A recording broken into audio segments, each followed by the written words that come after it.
Hi students. So in this video here I have some insects that I caught in one of my malaise traps, and I'm going to take this beetle and go ahead and pin it.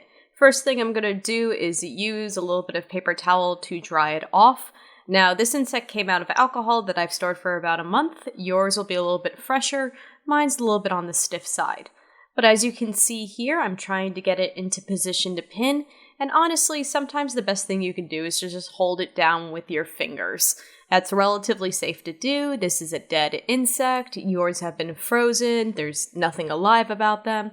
You want to be careful if you're handling something like a wasp, but something like a beetle, it's perfectly safe to touch with your hands. So what I'm doing there is getting the pin into the correct position, which is going to be in the top right of the elytra. So I'm using a macro lens here, so it's actually quite difficult to get it into focus. But there you can see that is the correct position, right there at the top of the right elytra. Sorry, there's a plane in the background that is making a lot of noise. But yeah, I'm showing you this very nice cerambycid beetle. I got the pin right where I want it, and now I need to push the insect up the pin. And you're going to use your pinning block for this. You're going to use that third step, and you're going to push the insect through. Now, I have that on its side just to show you, but you would just keep it down because that hold does go all the way through the bottom. So just to show you how you'll be doing it, you're just going to push that insect up. And that is the correct height for an insect, about a third of the way up the pin, and the pin is in the correct place. It's going through the elytra at the top right. So here's another view of that. So I've got my insect pinned, in this case a beetle, in the correct position, going up and down the focus to show you it. And then the next thing that I'm going to want to do is to do a little bit of curating. So I have this temporary label right there that says number 2, and that is my unique specimen ID number. So that is going to be what I reference my information to. The label gets pushed up to the second step position. So we use the tallest step for the specimen and the second step for our labels. Now I'll be replacing this label later, so don't worry too much about the placement. I'm just going to get rid of it. But this is going to be linked into my Google, basically Excel spreadsheet to basically connect it to all of the important collecting information. You can also do a little bit of taxidermy with your insects. That's what you see here. My insects are a little bit stiff from being in alcohol, but yours, which were just frozen, will be somewhat more pliable. And you've probably seen this in other videos where you can do a little bit of taxidermy to basically straighten out limbs, straighten out antenna. That's what I'm doing here. So a little bit tough with my specimens, hopefully easier with yours. And this is just to get all of the legs together and to make a neater looking specimen that takes up less space. All right, the next insect I'm going to do is this Ichnumotted wasp here. Now, ichnumottids, like other wasps, when you pin them sort of in the center of the thorax, slightly to the right. And you always do slightly to the right with these insects because insects are bilaterally symmetrical.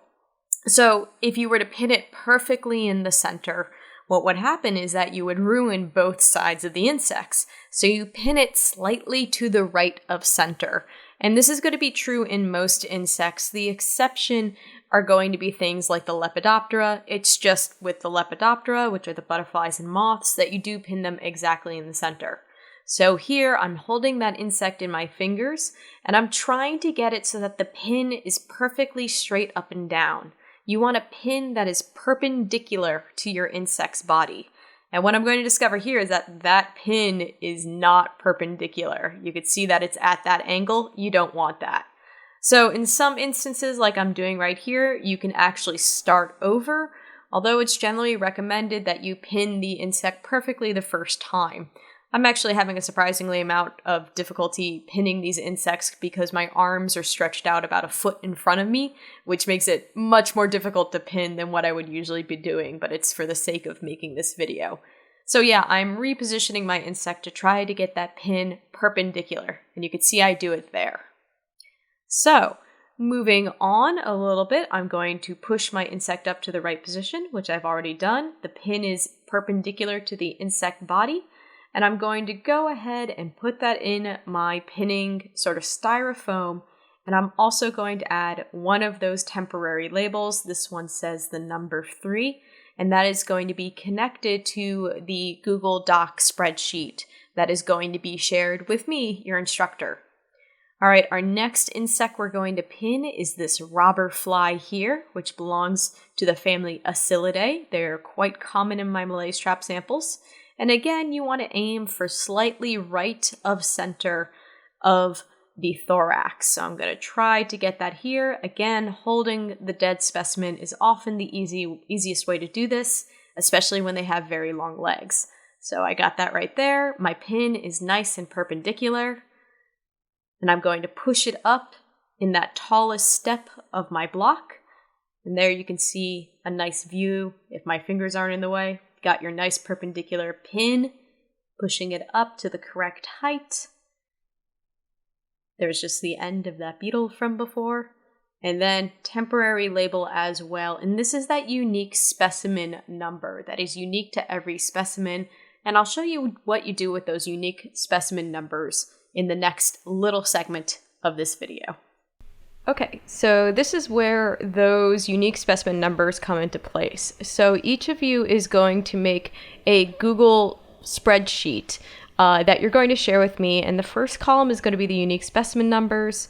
The second column is going to be the country, which for almost all of us is going to be the USA, then the state, then the county, then a town, and then your GPS if it's available and you can get it on your cell phone. I can show you how to get your GPS coordinates when you're out in the field.